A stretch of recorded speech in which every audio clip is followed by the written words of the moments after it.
I gave a talk on Virginia Woolf a few years ago.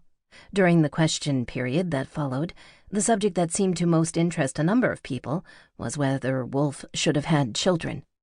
I answered the question dutifully, noting that Woolf apparently considered having children early in her marriage after seeing the delight that her sister, Vanessa Bell, took in her own. But over time, Woolf came to see reproduction as unwise, perhaps because of her own psychological instability. Or maybe, I suggested, she wanted to be a writer and to give her life over to her art, which she did with extraordinary success.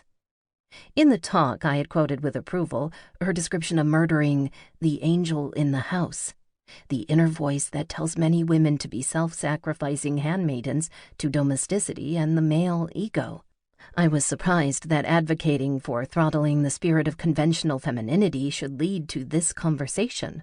What I should have said to that crowd was that our interrogation of Woolf's reproductive status was a soporific and pointless detour from the magnificent questions her work poses.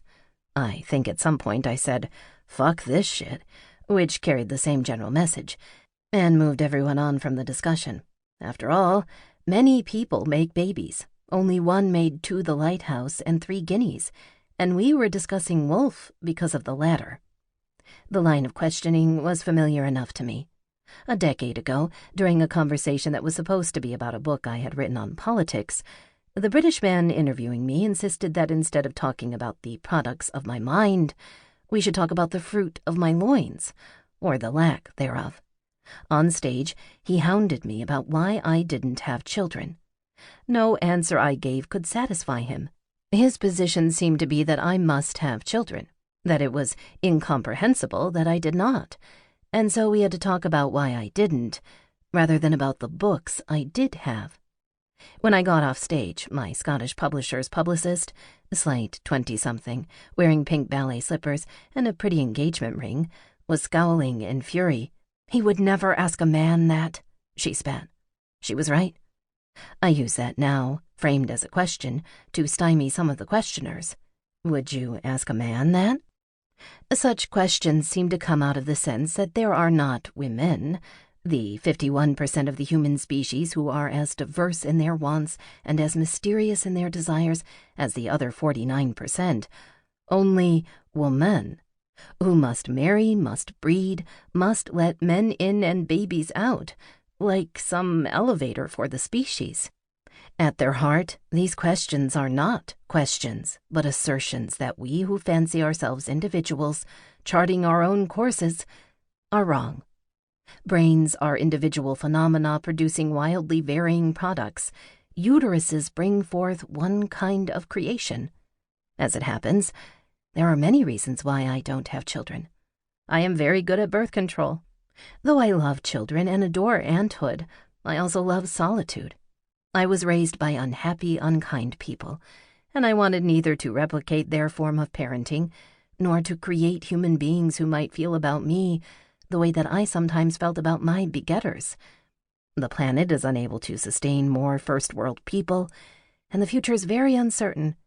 And I really wanted to write books, which, as I've done it, is a fairly consuming vocation.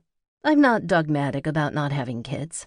I might have had them under other circumstances and been fine, as I am now. Some people want kids but don't have them for various private reasons: medical, emotional, financial, professional. Others don't want kids, and that's not anyone's business either.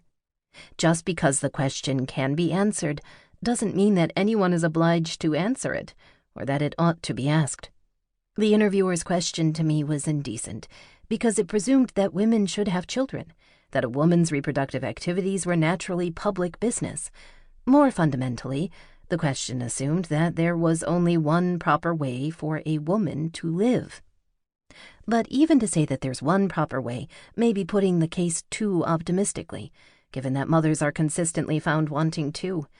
A mother may be treated like a criminal for leaving her child alone for 5 minutes, even if that child's father has left it alone for several years. Some mothers have told me that having children caused them to be treated as bovine non-intellects, who should be disregarded. A lot of women I know have been told that they cannot be taken seriously professionally because they will go off.